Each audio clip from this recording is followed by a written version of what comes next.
नमस्कार, आप देख रहे हैं इंडिया बोल रहा है। मैं हूं आपके साथ विवेक शांडिल्य। मिडिल ईस्ट की जंग में सुपर पावर अमेरिका को ईरान ने ऐसा सबक सिखाया कि वॉशिंगटन और पेंटागन की युद्ध नीति धराशायी हो गई।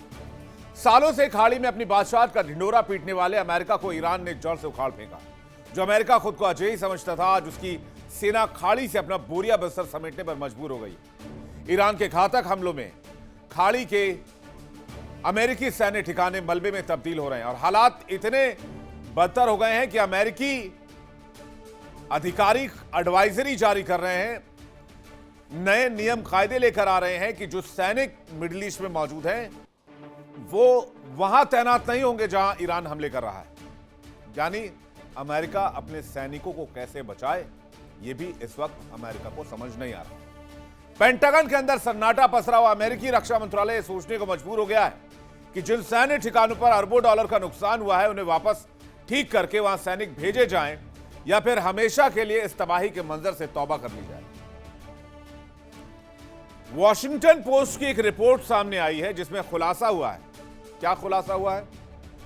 खुलासा यह हुआ है कि ईरानी हमले में यूएस सैन्य ठिकानों को भयंकर नुकसान की रिपोर्ट है। पेंटागन मिडिल ईस्ट से सैनिकों की वापसी पर विचार कर रहा है। मिडिल ईस्ट में अमेरिकी बेसिस को लेकर असमंजस की स्थिति में है पेंटागन। यूएस बेस वापस ठीक करके सेना तैनात करने को लेकर भी कंफ्यूजन है। कंफ्यूजन ही कंफ्यूजन है। भविष्य में सावधानी बरती जाए और प्लानिंग इस हिसाब से की जाए कि ईरान हमला ना कर पाए। यानी ईरान के जंग में अमेरिका की बड़ी सैन्य कमजोरी उजागर हो गई है। कोई रणनीति नहीं, कोई प्लानिंग नहीं, कोई स्ट्रैटेजी नहीं। ईरान के एक हमले ने अमेरिका की पोल पट्टी खोलकर रख दी। इस जंग की सबसे बड़ी हकीकत खुद अमेरिका के अंदर से आई है। खाड़ी के दलदल में फंसे अमेरिकी सैनिक भी इस बेमतलब की जंग से तंग आ चुके हैं। सोर्सेज बताते हैं कि सैनिक साफ साफ कह रहे हैं ईरान से उन्हें कोई सीधा खतरा नहीं है, बावजूद इसके राजनीतिक फायदे के लिए उन्हें मौत के मुंह में धकेला जा रहा है। खाड़ी में फंसे अमेरिकी सैनिक जो बयान दे रहे हैं उनमें से कुछ सोशल मीडिया पर हैं, आपको सुनवाते हैं। We're off to fight a war that nobody asked for in a country that's not a threat to the U.S. We're off to fight a war that nobody asked for in a country that's not a threat to the U.S. अमेरिकी सैनिक खुद कह रहे हैं कि भाई Iran हमारे लिए कोई खतरा थोड़ी है। जनरल डैन केन भी यही कह चुके हैं कि ईरान कोई डायरेक्ट थ्रेट नहीं है। इसके अलावा एनसीटीसी के पूर्व चीफ जिन्होंने रिजाइन किया, उन्होंने भी इस वजह से रिजाइन किया था कि ईरान से कोई डायरेक्ट थ्रेट नहीं था, यह जंग जबरन थोपी गई है। तो हैरानी की बात देखिए कि जो अमेरिका कल तक ईरान को कमजोर समझ रहा था, आज वही सुपर पावर अमेरिका ईरान के आगे अपने हार को बिल्कुल करीब से देख रहा है। पेंटागन के पास कोई रास्ता नहीं। अपने सैन्य बेस कैसे बचाएंगे, सैनिकों को कैसे बचाएंगे, युद्ध नीति क्या होनी चाहिए, कुछ नहीं पता है। जो ईरान को मिटाने चले थे वो ईरान के वार से ही खुद को बचाने के तरीके ढूंढ रहे हैं और इस पर भी विचार किया जा रहा है कि उन सैन्य बेसिस को रिपेयर करें कि नहीं करें। फायदा क्या होगा? वॉशिंगटन पोस्ट की रिपोर्ट के हवाले से बताते हैं कि ईरान से युद्ध नीति सीखकर अमेरिका भी अब कुछ चेंजेस ला रहा है। स्थायी सैन्य ठिकानों से अधिक लचीली सैन्य तैनाती की ओर बदलाव है। कुछ बड़े बेसों का पुनर्निर्माण अमेरिका पहले की तरह नहीं करेगा। सैनिकों और हथियारों कम दिखाई देने वाले स्थानों पर तैनात करेगा। ईरान के मिसाइल सिटी की तरह अमेरिका भी बंकर में अपने मिसाइल स्टोरेज बनाएगा। किसी एक ठिकाने पर नुकसान का जोखिम कम होगा, इसलिए मल्टीपल लोकेशंस पर ये मिसाइल्स रखे जाएंगे। समुद्री शक्ति, लंबी दूरी के विमान, ड्रोन, मिसाइल रक्षा प्रणाली पर भी जोर दिया जाएगा। इस महायुद्ध ने दुनिया का भूगोल और इतिहास दोनों बदलने की ताकत दिखाई। मिडिल ईस्ट में अमेरिका का चैप्टर हमेशा के लिए क्लोज हो सकता है। दशकों तक तेल के कुओं पर राज करने वाला और खाड़ी देशों को सुरक्षा के नाम पर बेवकूफ बनाने वाला अमेरिका इस इलाके में बुरी तरीके से एक्सपोज हो गया है। ईरान ने साबित कर दिया कि अगर हौसला बुलंद हो तो सुपर पावर की हेकड़ी भी मिट्टी में मिलाई जा सकती है। सबसे बड़ा सवाल कि क्या अमेरिका मिडिल ईस्ट में अपनी मौजूदगी और अपने बेसिस को कम करने की तैयारी कर रहा है? लचीला से मतलब क्या है और इसका इंपैक्ट क्या होगा? बातचीत करने के लिए मेहमानों का एक बड़ा पैनल हमारे साथ जुड़ रहा है। मेजर जनरल अनुज माथुर हमारे साथ जुड़ रहे हैं, डिफेंस एक्सपर्ट, बहुत स्वागत है आपका। कर्नल मयंक चौबे हमारे साथ जुड़ रहे हैं, डिफेंस एक्सपर्ट। भरत बराई हमारे साथ जुड़ रहे हैं, जियो पॉलिटिकल एक्सपर्ट, अमेरिका से लाइव। और इमरान खोखर हमारे साथ जुड़ रहे हैं, ईरान मामलों के एक्सपर्ट। बहुत स्वागत है आप सभी मेहमानों का। पहला सवाल मेरा माथुर सर आपसे है, ये सैनिकों की तैनाती को और लचीला करेंगे और ईरान की स्ट्रैटेजी पर काम करेंगे, इसका मतलब क्या है? और यह भी कि जो बेस नुकसान के दायरे में है उनको रिपेयर करें क्या नहीं करें, किस हिसाब से करें, क्या जमीन के अंदर बेस बना दें, ये सारी चीजें अब सोच रहा है अमेरिका। जय हिंद विवेक। देखिए, जय हिंद सर। पहले तो आपके प्रश्न का एक शब्द में उत्तर देना चाहता हूं। क्या अमेरिका गल्फ या पश्चिम एशिया छोड़ रहा है? उसका उत्तर है नहीं। अमेरिका पश्चिम एशिया को छोड़ नहीं सकता। अमेरिका के लिए एक बहुत बड़ी इकोनॉमिक कैटास्ट्रॉफी हो जाएगी अगर अमेरिका का प्रभुत्व पश्चिम एशिया से खत्म हो जाए। छोटा सा उदाहरण आप ले लीजिए, अब्राहम लिंकन में परेशानी है तो अब्राहम लिंकन को रिप्लेस करने के लिए जॉर्ज वॉशिंगटन पहले चल पड़ा है और वो यहाँ आ रहा है। वो पश्चिमी पैसिफिक में अपनी प्रेजेंस को कम करके उसको यहाँ लेकर के आ रहे हैं। इसका अर्थ ये है कि American forces are there to stay. Vivek, वो छोड़ के जाने वाले नहीं है। लेकिन एक चीज बिल्कुल साफ हो गई है कि जो फिक्स्ड बेसिस होते हैं, ये बात और किसी कॉन्टेक्स्ट में कई दफा मैं कह चुका हूं, जो फिक्स्ड बेसिस होते हैं वो आज के जिस प्रकार का वॉरफेयर है उस वॉरफेयर के लिए फिक्स्ड हैवी बेसिस जो होते हैं वो वल्नरेबल ज्यादा होते हैं। सबसे बड़ा लेसन जो है वो यही है, क्योंकि जितने भी फिक्स्ड बेसिस थे अमेरिका के, जिनको कि अमेरिका सोचता था कि कभी भी कोई भी उनके ऊपर हमले नहीं करेगा, उन तमाम बेसिस पर जबरदस्त नुकसान हुआ है, जो कि आपने कहा और मैं पूरी तरह से उससे सहमत हूं।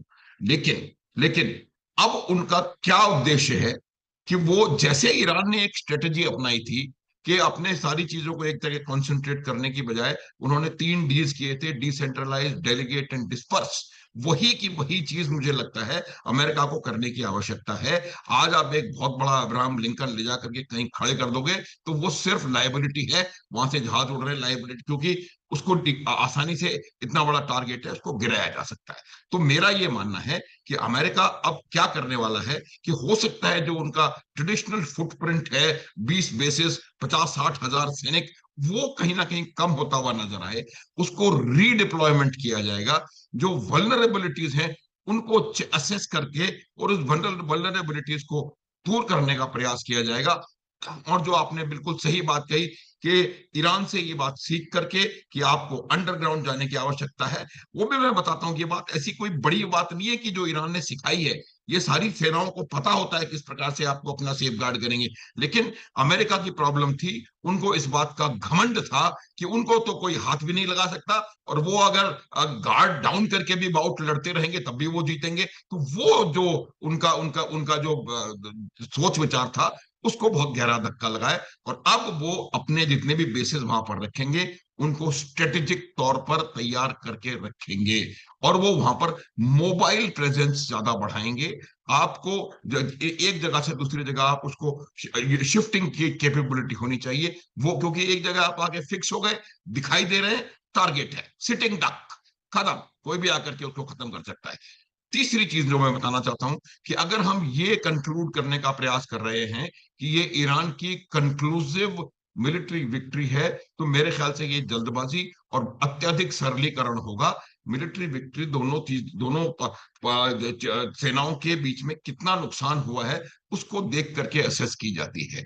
आज परिस्थितियां देखिए किस प्रकार की हैं। हम बार बार ये कहते हैं कि हॉर्मुज पर ईरान का पूरा नियंत्रण है, ईरान ने हॉर्मुज पे कब्जा। कि अगर ईरान का पूरा नियंत्रण है तो क्यों नहीं 120 शिप वहां से जा रहे हैं ईरान को पैसा देते हुए? क्यों 120 से 140 शिप जो 28 फरवरी से पहले जाते थे अब वो 6 से 8 रह गए हैं? अगर ईरान का कंट्रोल है तो ईरान कंट्रोल करे।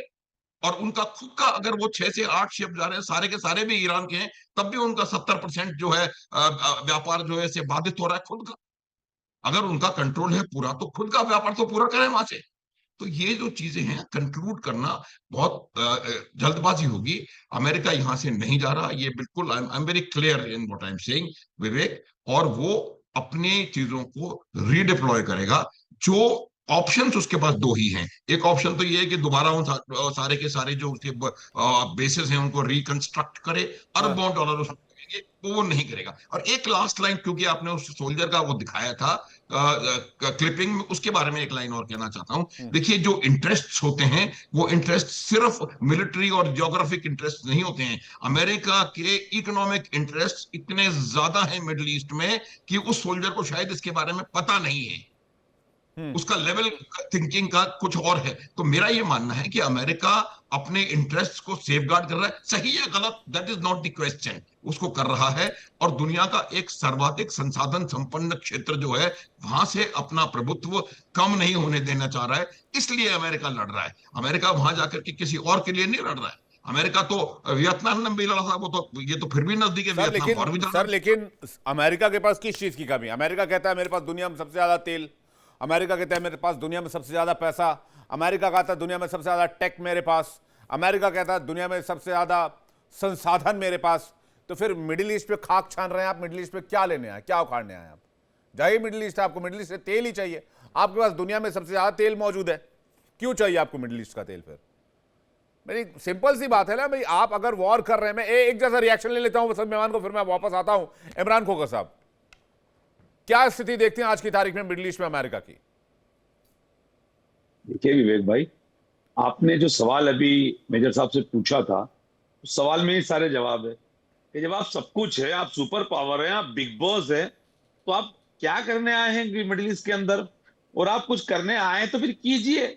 ऐसा क्या हो रहा है कि दुनिया की इतनी बड़ी सुपर पावर को स्ट्रगल करते करते करते एक छोटे से देश जिसके साथ आपने 46 साल तक अन्याय किया, उसके ऊपर इकोनॉमिकल सैंक्शन लगाए, मिलिट्री सैंक्शन लगाए और क्रूड ऑयल पे सैंक्शन लगाए, उसको सब कुछ पूरी तरीके से उसके हाथ पैरों की तरीके से बांध कर आपने जंजीरों से जकड़ दिया। स्टिल वो आपके सामने खड़ा है और लड़ रहा है, और फिर उसके बावजूद भी आपके बेसिस की सुरक्षा आप नहीं कर पा रहे हैं। क्या रीजन है? आप तो दुनिया को सुरक्षा देने निकले थे।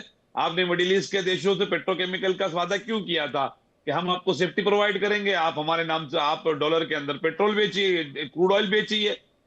कुल मिलाकर एक बहुत लंबे समय से हम इस बारे में डिस्कस करते आ रहे हैं, और लंबे समय से मैं पहले भी ये कह चुका था कि ये गुब्बारा था सुपर पावर होने का, ये गुब्बारा था दुनिया का मिलिट्री बॉस होने का, ये गुब्बारा था टेक्नोलॉजी के मामले में हाई पावर होने का। वो गुब्बारा बस्ट हो चुका है। अब आप कितनी भी तारीफ कर लें अमेरिका की, भाई हम भी मानते हैं कि ईरान नहीं जीता होगा, तो ईरान लड़ने के लिए नहीं, जीतने के लिए नहीं लड़ रहा था। ईरान अपने सर्वाइवल के लिए लड़ रहा था। ईरान कहीं पर अटैक करने नहीं गया, तो ईरान की हार जीत आप मानेंगे। ये जीत इस पॉइंट पर मानी जानी चाहिए कि इतना बड़ा super power boots on the ground नहीं आ पाया। जीत ईरान की इस बात पर मानी जानी चाहिए कि इतना बड़ी मिलिट्री से नेवी पावर होने के बावजूद हॉर्मुज एंटर नहीं किया। बात ईरान की जीत इस बात पर मानी जानी चाहिए कि चाहे उसको रशिया चाइना से इंटेल मिले, लेकिन उसने चुन चुनकर अमेरिकी बेसेस को टारगेट किया।